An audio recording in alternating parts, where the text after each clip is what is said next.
ഞങ്ങളുടെ പാതയിൽ.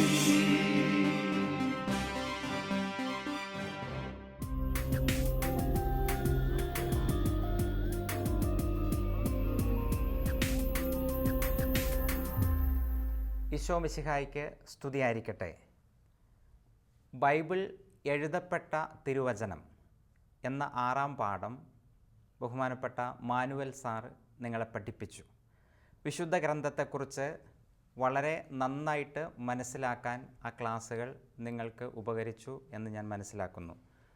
പ്രിയപ്പെട്ട അനുജന്മാരെ, അനുജത്തിമാരെ, 7-ാം പാഠത്തിലേക്ക് നമ്മൾ പ്രവേശിക്കുന്നു. നമ്മൾ കണ്ട ഈ 6 പാഠങ്ങളും നമ്മളെ ക്രിസ്തുവിലേക്ക് വഴി നടത്തുന്നതാണ്, ക്രിസ്തുവായി മാറാൻ പ്രേരിപ്പിക്കുന്നതുമാണ് എന്ന് നമ്മൾ മനസ്സിലാക്കി. 7-ാം പാഠം ക്രിസ്തീയ ജീവിതം വചനാധിഷ്ഠിതം. വചനാധിഷ്ഠിതം എങ്ങനെ ജീവിതത്തെ ക്രമപ്പെടുത്താം എന്ന് ഏതാനും മാർഗനിർദ്ദേശങ്ങൾ ഈ പാഠം നമ്മുടെ മുന്നിൽ അവതരിപ്പിക്കുന്നു.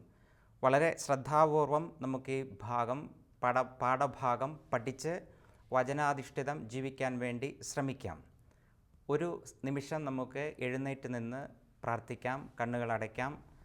കർത്താവായ ഈശോയെ, അങ്ങയുടെ വചനത്തെക്കുറിച്ച് പഠിക്കാൻ, ധ്യാനിക്കാൻ, അങ്ങയെപ്പോലെ ആയിത്തീരാൻ ഞങ്ങളിതാ അങ്ങയുടെ മുന്നിൽ അണഞ്ഞിരിക്കുന്നു. കർത്താവെ, ഞങ്ങളെ അനുഗ്രഹിക്കണമേ. ഞങ്ങളുടെ ജീവിതത്തെ അങ്ങ് രൂപാന്തരപ്പെടുത്തണമേ.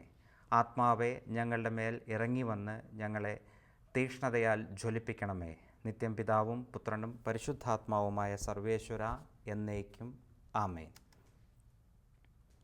നിങ്ങൾ ചിത്രത്തിൽ കാണുന്ന ആളെ നിങ്ങൾക്കറിയാം.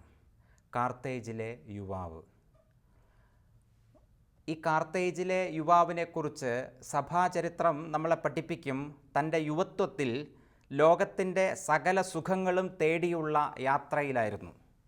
ലോകത്തിൻ്റെ സകല സുഖങ്ങളും തേടിയുള്ള അദ്ദേഹത്തിൻ്റെ യാത്രയുടെ ഏകദേശം അവസാനം, ആ യുവത്വത്തിൻ്റെ കുറച്ചു കാലം, ആ ചോരത്തിളപ്പൊക്കെ അങ്ങോട്ട് മാറിയ സമയത്ത് അദ്ദേഹത്തിന് തോന്നി, പോയ വഴികളൊന്നും ശരിയായിട്ടില്ല, പോയ വഴികളൊന്നും നല്ലതായിരുന്നില്ല. ഒരു നിരാശയിലേക്ക് ഈ യുവാവ് കടന്നു വന്നു. നിരാശയിലേക്ക് ചിന്തിച്ചു, എങ്ങനെ തിരിച്ചു നടക്കാം ദൈവത്തിലേക്ക്, എങ്ങനെ ദൈവത്തോട് ചേർന്ന് നിൽക്കാം. ഒരെത്തും പിടിയും കിട്ടുന്നില്ല. അങ്ങനെ ഒരു ഉദ്യാനത്തിലിരുന്ന് തൻ്റെ കഴിഞ്ഞ കാലത്തെക്കുറിച്ച് ആലോചിച്ചു കൊണ്ടിരിക്കുമ്പോൾ എവിടെ നിന്നോ ഒരു ശബ്ദം കേട്ടു. ഈ ശബ്ദം, ആ സൗണ്ട് ഇതാണ്: എടുത്തു വായിക്കുക.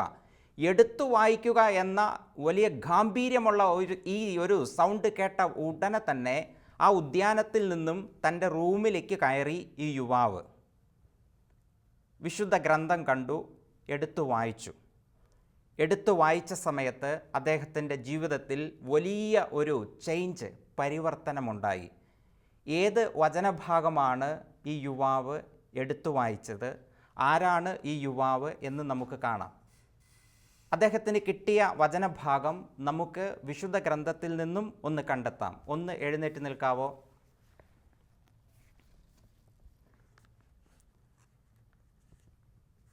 പൗലോസ്ലീഹ, വിശുദ്ധ പൗലോസ്ലീഹ റോമാക്കാർക്ക് എഴുതിയ ലേഖനം, അധ്യായം 13, വാക്യങ്ങൾ 12 മുതൽ.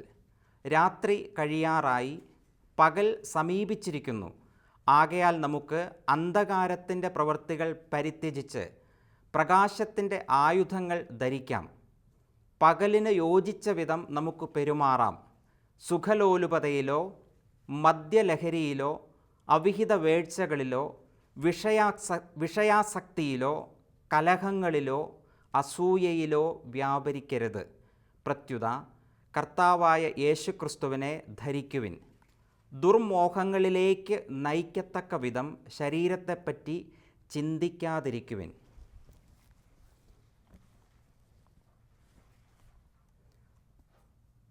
വളരെ കൃത്യമായും വചനം നമ്മൾ കേട്ടു. എങ്ങനെയാണ് ജീവിതത്തെ ക്രമീകരിക്കേണ്ടത്? എടുത്തു വായിച്ചു. യുവാവ് ഇത് എടുത്തു വായിച്ചു കഴിഞ്ഞ് ഈ യുവാവ് പിന്നീട് നമ്മൾ കാണുന്നത് സെൻറ്റ് അഗസ്റ്റിൻ, വിശുദ്ധരിലെ വിശുദ്ധൻ, വലിയ പണ്ഡിതനായ സഭാപിതാവായ സെൻറ്റ് അഗസ്റ്റിനെ നമ്മൾ കാണുന്നു. വചനം ഒരു വ്യക്തിയുടെ ജീവിതത്തെ എത്രമാത്രം രൂപാന്തരപ്പെടുത്തും എന്നതിൻ്റെ ആദ്യത്തെ ഒരു ഉദാഹരണമാണ് നമ്മൾ കണ്ടത്. അപ്പം ഈ പാഠത്തിൽ ഇത്തരത്തിലുള്ള മറ്റുദാഹരണങ്ങൾ കൂടി നമുക്ക് കണ്ടെത്താൻ വേണ്ടി ശ്രമിക്കാം.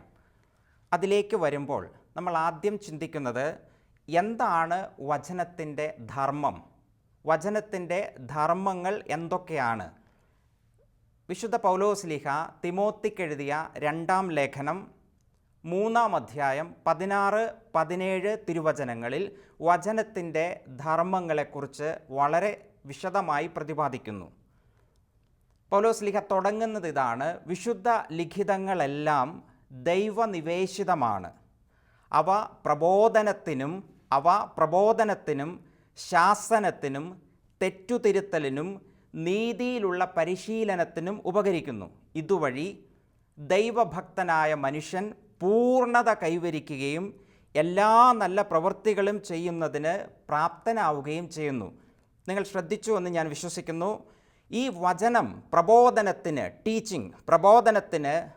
ശാസന, തെറ്റുതിരുത്തൽ, നീതിയിലുള്ള പരിശീലനം എന്നിവയ്ക്ക് ഉപകരിക്കുന്നു. മാത്രമല്ല, ഈ പരിശീലനത്തിൻ്റെ ഫലമായി ഞാനും നിങ്ങളും പൂർണ്ണത കൈവരിക്കുന്നു, പൂർണ്ണനായ മനുഷ്യനായി മാറുന്നു, നല്ല പ്രവൃത്തികൾ ചെയ്യാൻ നമ്മളെ പ്രാപ്തരാക്കുന്നു എന്ന് പൗലോസ്ലീഹ ആദ്യം നമ്മളെ പഠിപ്പിക്കുന്നു.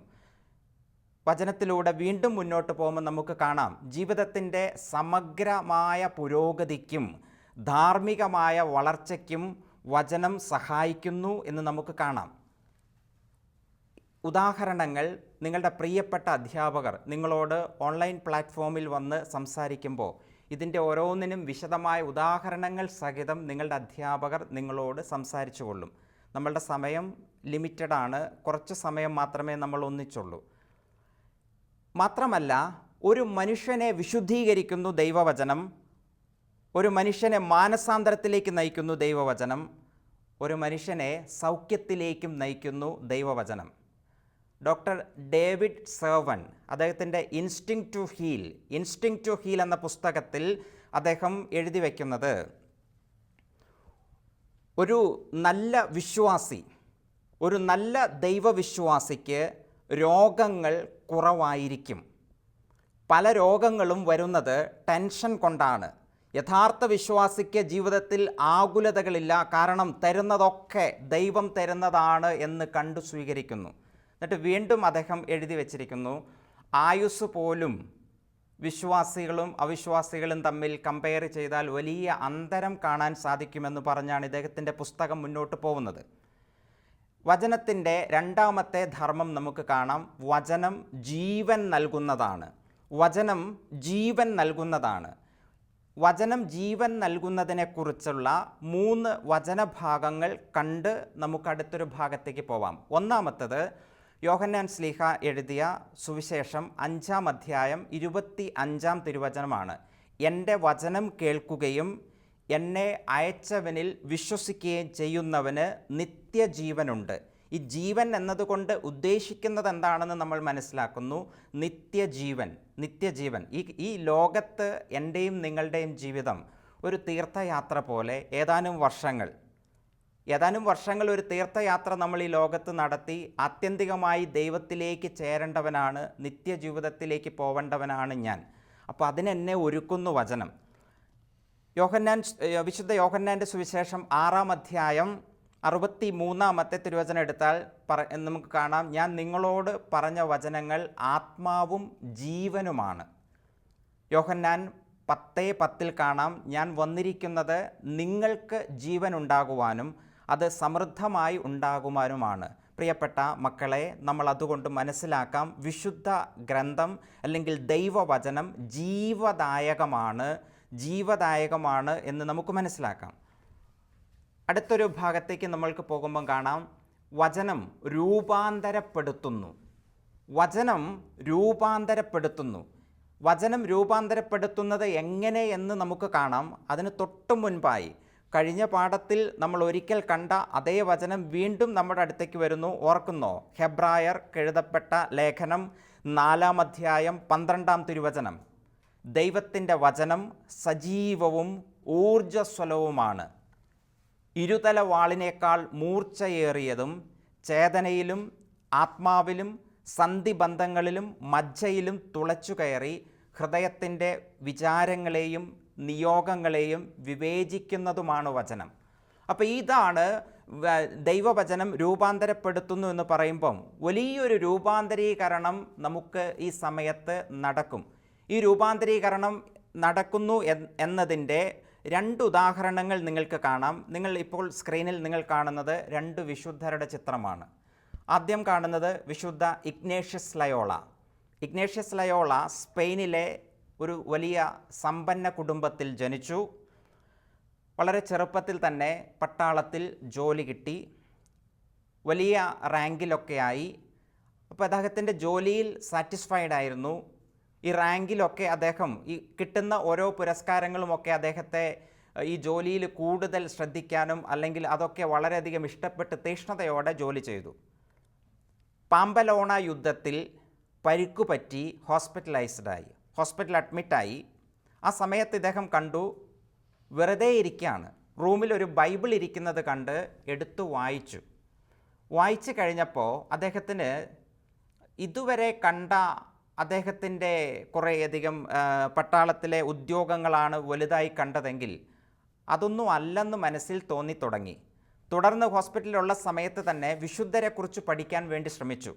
വിശുദ്ധരെക്കുറിച്ച് പഠിച്ചു കഴിഞ്ഞപ്പോൾ അദ്ദേഹത്തിൻ്റെ മനസ്സിൽ വന്നൊരു ചിന്ത ഇങ്ങനെയാണ് അദ്ദേഹം പറയുന്നത്: അവനും അവൾക്കും വിശുദ്ധരാകാമെങ്കിൽ എന്തുകൊണ്ട് എനിക്കുമായിക്കൂടാ?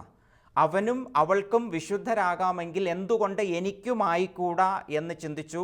വലിയൊരു രൂപാന്തരീകരണം വിശുദ്ധ ഇഗ്നേഷ്യസ് ലയോളയ്ക്ക് ലഭിച്ചു. അതിനുശേഷം അദ്ദേഹത്തിൻ്റെ പ്രവർത്തനങ്ങളെക്കുറിച്ച് നിങ്ങൾ ഒന്ന് വായിക്കാൻ ശ്രമിക്കണം. വളരെ നന്നായിട്ട് വലിയൊരു തീക്ഷ്ണത നമ്മിലേക്കും ചൊരിയാൻ അദ്ദേഹത്തിൻ്റെ ആത്മകഥയൊക്കെ നമുക്ക് ഉപകരിക്കും.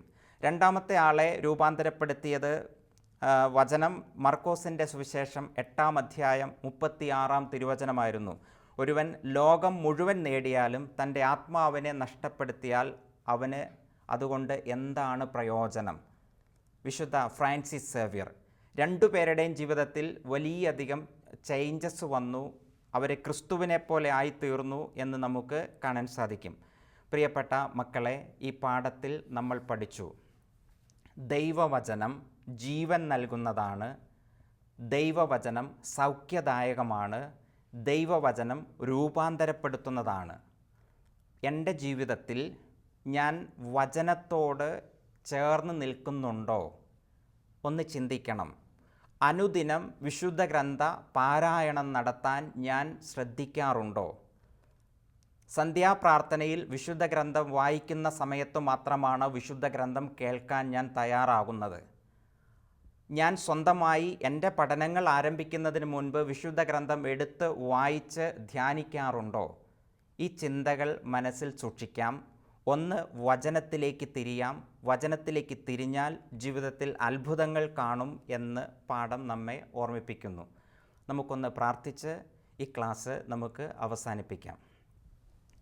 ലോകത്തിൻ്റെ പ്രകാശമായ ഈശോയെ, വചനത്തിലൂടെ അങ്ങ് ഞങ്ങളോട് സംസാരിക്കാൻ ഇഷ്ടപ്പെടുന്നല്ലോ. കർത്താവേ, അങ്ങയെ വചനത്തിലൂടെ വായിച്ചെടുക്കാൻ, വചനത്തിലൂടെ അങ്ങയെ കാണാൻ, ആ വചനം വായിച്ച് ധ്യാനിച്ച് ഞങ്ങളുടെ ജീവിതത്തെ ക്രമപ്പെടുത്താൻ ഞങ്ങളെല്ലാവരെയും ശക്തരാക്കണമേ. അങ്ങയുടെ ആത്മാവിനെ അയച്ച് ഞങ്ങളെ ശക്തിപ്പെടുത്തണമേ. പരിശുദ്ധ അമ്മേ, മാതാവേ, ഞങ്ങൾക്കോരോരുത്തർക്കും വേണ്ടി മാധ്യസ്ഥം പ്രാർത്ഥിക്കണമേ. നിത്യം പിതാവും പുത്രനും പരിശുദ്ധാത്മാവുമായ സർവേശ്വര എന്നേക്കും ആമേൻ. നമുക്ക് ഒരാഴ്ച ധ്യാനിക്കാനുള്ള വചനം വിശുദ്ധ യോഹന്നാൻ ശ്ലീഹായുടെ സുവിശേഷം 10-ാം അധ്യായം 10-ാം തിരുവചനം. ഞാൻ വന്നിരിക്കുന്നത് നിങ്ങൾക്ക് ജീവൻ ഉണ്ടാകുവാനും അത് സമൃദ്ധമായി ഉണ്ടാകുവാനുമാണ്. വചനം മനഃപ്പാഠമാക്കാം. ഈ ഒരാഴ്ചക്കാലം ഈ വചനം ധ്യാനിക്കാൻ നമുക്ക് ശ്രമിക്കാം. നല്ല ദിവസങ്ങൾ ആശംസിക്കുന്നു. ദൈവം എല്ലാവരെയും സമൃദ്ധമായി അനുഗ്രഹിക്കട്ടെ. ഈശോ മിശിഹായ്ക്ക് സ്തുതിയായിരിക്കട്ടെ.